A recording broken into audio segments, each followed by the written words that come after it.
I never thought I'd be in this situation, but here I am. I'm Melissa, 26F, and I recently discovered something that's turned my world upside down. My fiancé, Bruce, 28M, has been secretly helping my brother, Derek, 32M, cheat on his wife, Rachel, 30F. I'm absolutely devastated and don't know how to handle this mess. Let me give you some background. Bruce and I met 5 years ago at a mutual friend's barbecue.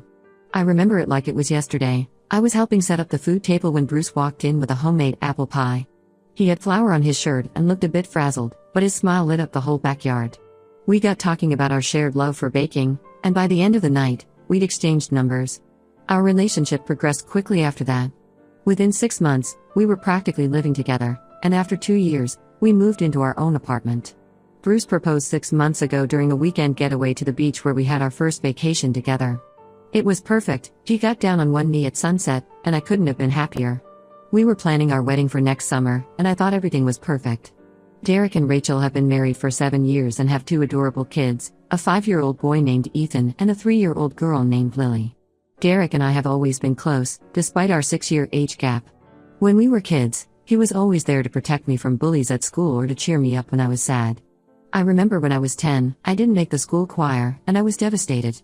Derek, who was 16 at the time, sat with me all evening and helped me make a Melissa's Awesome Mix CD of all my favorite songs. He told me I didn't need a choir to be a star. When Derek started dating Rachel in college, I was thrilled. She quickly became like a sister to me. I was in high school at the time, and Rachel would often come over to our house to hang out. She'd help me with my homework, give me advice about boys, and even taught me how to apply makeup. Their wedding was beautiful, and I remember thinking I wanted a love like theirs someday. Rachel has always been there for me too. When I was 20 and going through a bad breakup, she was the one who showed up at my dorm room with ice cream and tissues. She listened to me cry for hours and then helped me plan a glow-up week to boost my confidence. It was during that week that I decided to change my major from accounting, which I hated but thought was practical, to culinary arts, my true passion. Fast forward to last week. I was at Derek and Rachel's house, helping Rachel plan a surprise party for Derek's upcoming birthday. It's a tradition we started when Derek turned 25. Every year, Rachel and I team up to throw him an elaborate themed party. This year, we were planning a 90s throwback party, complete with a blockbuster video wall and a Nintendo 64 gaming station. While Rachel was putting the kids to bed, I used Derek's laptop to look up some party supply websites. That's when I noticed an email notification pop up from Bruce. The subject line read, cover story for Thursday night. I know I shouldn't have, but curiosity got the better of me. I opened the email, and what I read made me feel sick. Bruce was helping Derek coordinate his meetups with some woman named Vanessa. The email contained details about a fake work event Bruce was supposed to corroborate if Rachel asked any questions. I scrolled through the email thread, and it became clear this had been going on for months. Bruce wasn't just covering for Derek, he was actively helping him plan these encounters, suggesting places to meet and even booking hotel rooms sometimes. I was in shock. I couldn't believe Bruce, the man I was about to marry, was enabling my brother to cheat on his wife, my friend. And Derek, who I always saw as a devoted husband and father, was living this double life. I thought back to all the family dinners, game nights, and vacations we'd had together. How many of those times had Derek been lying? How many times had Bruce sat across from Rachel, knowing he was helping her husband betray her? I didn't confront Rachel that night. I made up an excuse about feeling sick and left, my mind reeling. Over the next few days, I tried to act normal around Bruce, but it was hard. Every time he touched me or said I love you, I felt like I was going to throw up. He must have noticed something was off because he kept asking if I was okay. Yesterday, I couldn't take it anymore. I confronted Bruce when he got home from work. I told him I knew about the emails and Derek's affair. At first, he tried to deny it, but when I mentioned specific details from the emails, he broke down. Bruce admitted he'd been helping Derek for about 8 months. Apparently, Derek had confided in him about feeling unhappy in his marriage and attracted to a coworker, Vanessa. Bruce said he initially tried to talk Derek out of it, but when he realized Derek was determined to pursue the affair, he decided to help minimize the damage. I was furious. I asked Bruce how he could betray my trust like this, how he could be okay with Derek betraying Rachel. He tried to justify it by saying he was just being a good friend to Derek, that he didn't want Derek to get caught and hurt Rachel even more. He said he thought if Derek got it out of his system, he might realize what he had with Rachel and end things with Vanessa. I couldn't believe what I was hearing. It was like I didn't even know the man standing in front of me. This wasn't the Bruce who held me when I cried after my grandmother passed away last year. This wasn't the man who surprised me with cooking classes for my birthday because he knew how much I loved experimenting in the kitchen. Who was this person who could lie so easily, who could watch Rachel play with her kids and know he was helping destroy their family? I told Bruce I needed space and that he should stay with a friend for a while. He left, looking defeated. As soon as the door closed behind him, I broke down crying. I cried for Rachel, for those beautiful kids, for the brother I thought I knew, and for the future I thought I had with Bruce. Now, I'm sitting here, trying to figure out what to do. Should I tell Rachel? She deserves to know, but I'm terrified of destroying her family. And what about my relationship with Bruce? Can I ever trust him again after this? I keep thinking about Rachel's 30th birthday party 2 months ago. Derek gave a beautiful speech about how lucky he was to have her as his wife and the mother of his children.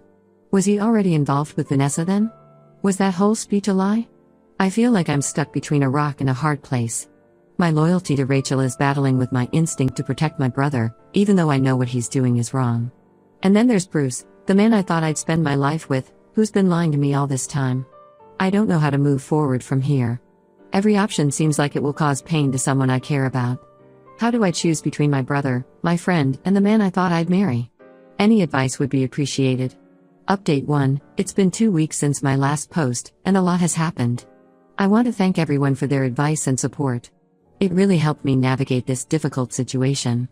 After careful consideration, I decided to tell Rachel the truth. It was one of the hardest conversations I've ever had. I invited her over to my place, sat her down, and told her everything I knew about Derek's affair and Bruce's involvement. Rachel was understandably devastated. At first, she didn't want to believe it, but when I showed her the emails I had screenshots of, reality hit her heart. She broke down crying, and I just held her, feeling guilty and heartbroken. It reminded me of when we were younger, and she'd comfort me after a bad day at school. Now, here I was, being the one to cause her pain. The next few days were a whirlwind. Rachel confronted Derek, who initially tried to deny everything.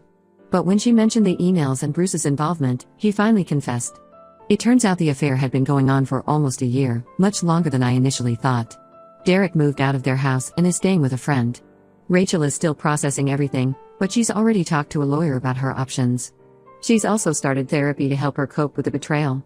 I've been trying to support her as much as I can, watching the kids when she needs a break or just sitting with her when she needs to talk. As for Bruce, I've decided to end our engagement. The trust between us is irreparably broken.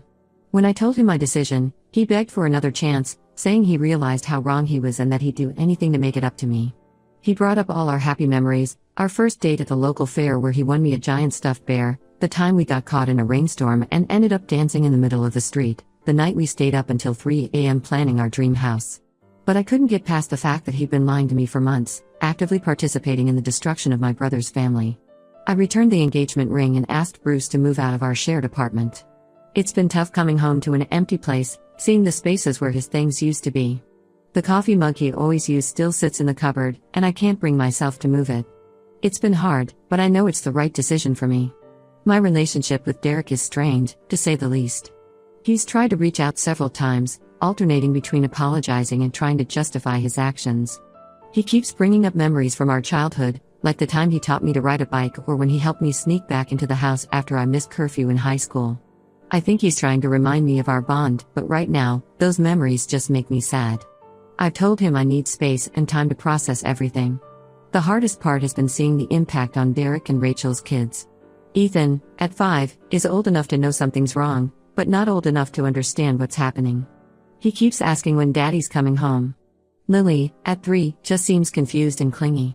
It breaks my heart to see them caught in the middle of this mess. Rachel's parents have been a great support, helping with the kids and offering Rachel emotional support. I'm focusing on being there for Rachel and the kids as much as I can. It's a delicate balance, given that Derek is my brother, but Rachel needs all the support she can get right now. Last weekend, I took the kids to the park to give Rachel some time alone. Watching Ethan push Lily on the swings, I couldn't help but think about how their lives have been turned upside down because of the adults' actions. This whole situation has made me reevaluate a lot of things in my life. I'm starting to see a therapist myself to work through all these emotions and to make sure I don't carry this baggage into future relationships. It's been helpful to have a neutral party to talk to about everything. I've also been throwing myself into my work at the bakery. Kneading dough and decorating cakes has always been therapeutic for me, and now more than ever, I'm grateful for that outlet. My boss has been understanding about the situation and has even let me experiment with some new recipes to keep my mind occupied. I know there's still a long road ahead, especially for Rachel and the kids, but I'm hopeful that with time, we'll all be able to heal and move forward. Right now, I'm just taking it one day at a time and trying to be there for the people who need me. Update 2. It's been about 2 months since my last update, and things have continued to evolve. I wanted to share some developments and reflect on how this situation has changed all of our lives. Rachel has filed for divorce. After attempting marriage counseling for a few weeks, she decided she couldn't move past Derek's betrayal. The divorce proceedings have started, and it's been a difficult process for everyone involved. Rachel's been staying strong for the kids, but I know she's hurting. We've had a few late-night talks where she's opened up about feeling like she wasn't enough, wondering if there were signs she missed. It's heartbreaking to see her question herself like this. Derek, to his credit, isn't contesting anything in the divorce. He's agreed to Rachel's terms regarding custody and asset division. I think the reality of what he's lost has finally hit him. He ended things with Vanessa, his affair partner, realizing that she wasn't worth destroying his family over. Last week, he called me in tears, saying he'd give anything to turn back time. It was hard to hear him so broken, but a part of me felt he needed to feel the full weight of his actions. I've had a few conversations with Derek since everything came to light. While I'm still hurt and disappointed by his actions, I'm trying to maintain some kind of relationship with him. He's my only sibling, and despite everything, I can't just cut him out of my life completely. He started individual therapy to work on himself and understand why he made the choices he did. He's also been making an effort to be a better father, taking the kids for his designated times and trying to create a stable environment for them at his new apartment. Rachel and the kids have moved in with her parents temporarily. She's looking for a new place of her own, wanting a fresh start away from the home she shared with Derek. The kids are adjusting as well as can be expected, but they're definitely feeling the impact of the family breakdown. Ethan's been acting out at school, and Lily's been having nightmares. Rachel's been amazing with them, always patient and reassuring, even when I know she's struggling herself. As for Bruce, he's made several attempts to reconcile. He sent emails, letters, and even showed up at my workplace once, which I shut down immediately. In one of his emails, he wrote about the future we had planned, the house in the suburbs, the dog we wanted to adopt, the cooking classes we were going to take together. Reading it made my heart ache for what could have been, but I know I can't go back. I've made it clear that our relationship is over, and I'm not interested in giving him another chance. It's been hard, especially since we had a life plan together, but I know it's the right decision for me. I've thrown myself into work and started taking some evening classes I've always been interested in. I've signed up for an advanced pastry course at the local culinary school, something I've wanted to do for years but never found the time for. It's been a good distraction and a way to focus on personal growth during this challenging time. Last week, I made a perfect chocolate souffle for the first time, and for a moment, I felt like my old self again. One unexpected outcome of all this is that Rachel and I have become even closer. We've been supporting each other through our respective breakups, and it's strengthened our friendship. We have weekly dinners together with the kids, which has been a bright spot in all of this mess. Last Sunday, we attempted to make homemade pizza with the kids. It ended up being a disaster, with flour everywhere and misshapen dough, but we laughed more than we had in weeks. It was a reminder that even in the darkest times, there can be moments of joy. I'm still processing everything that's happened, but I'm starting to feel more hopeful about the future. This experience has taught me a lot about the importance of honesty, trust, and staying true to my values.